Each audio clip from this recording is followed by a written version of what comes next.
Hi, you guys, and welcome to this episode of Relatable. I'm Gabriella Tomasetti. I'm so excited to spend this time with you. I have a message for you today, and it's a very interesting one. So, today we're talking about open yourself to learning. So, before we get into it, I just want to remind you, please go watch the other videos because the acronym that I share with you guys, BAILO, stands for Be Present, Accountability, It's All Love.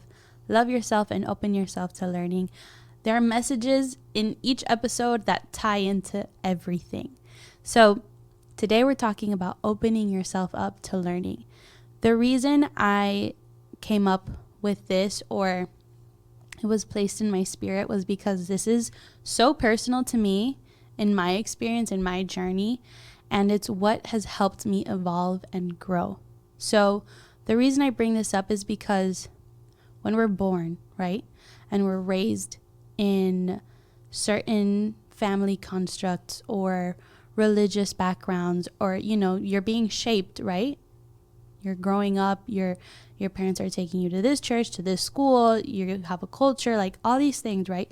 You're born into it and you grow and you create an identity around it.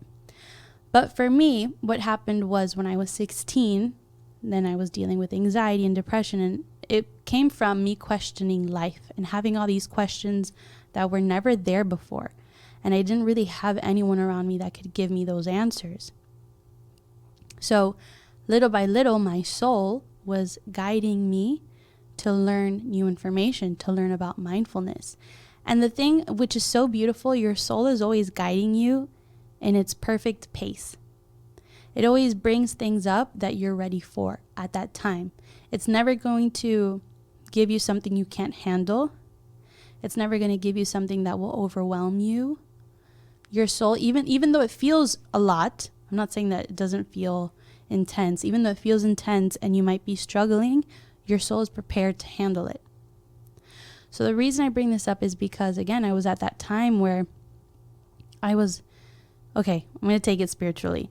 There's the ego, right? So the ego, what is the ego? The ego is the avatar that you show up in the world as. So for me, my name is Gabriella, and I was like, what does that even mean? So I'm telling you, I was questioning everything. I would look at trees and be like, why do they exist? What's the purpose? Like everything. It felt, you know what it felt like? It felt like being in a virtual reality. Have you ever tried the VR glasses? That's exactly how I felt in real life. I felt like I'm a part of this reality, but I feel separate. It was very trippy, very weird.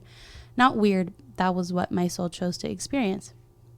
But what I'm saying is, what allowed me to grow was to be like, you know what? I was taught a certain way my whole life. I was born Catholic, then I became Christian, and then I was going through my awakening where I literally felt like I was dying, but I was alive. So I know it sounds really weird. If you have gone through it, you'll know what I'm talking about. And so all of this information on Christ consciousness started coming to me. And I felt inclined to read about it or to watch these videos or to be educated on it. And my soul resonated with these things. And that's what I want to share with you is, again, we're all here and on an individual journey, and you are always going to know on a soul level what feels right. It'll click, it'll make sense. But I had to be humble to say, you know what, maybe what I've been taught isn't the whole truth. Maybe there is something else, And when I say that, there's so much power. There's so much power and growth and beauty in being open to different perspectives. And you also get along better with people because if you are open, you allow people to be who they are and see what are things that they're saying that can help me grow or that can be a seed in my life. Right? And so when you understand that, like, everyone here is so beautiful. Okay, I need to take this even more spiritual. When you understand Christ consciousness, which is that we are all the consciousness of God, and we are all living I don't want to say pieces of God, but everyone is God experiencing life. I know it's very out there. A lot of people are probably going to feel weird about it, and that's okay. I'm not here to convince anyone to think differently or no. But that is what I've learned to be true.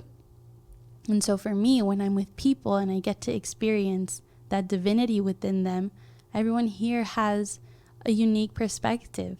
And if I open myself to learning, if I open myself to the divine information that's out there, and that's the thing, you'll know when it feels right, because I know there will be people that say, oh, not everything is of God. And I get that that's the whole light and darkness. But when you are in tune with yourself, when you are in tune with the divinity within you, you will know what feels right. And you will know what doesn't feel right. And you can discard it and keep moving. But in order to grow, you have to humble yourself and say, you know what, maybe I don't know everything. Maybe there is a new perspective that will help me broaden the way I view a situation. But it has to come from there. In order to evolve, in order to grow, you have to be willing to do things differently. There's a quote I love that says, in order to have different results, you have to do different things.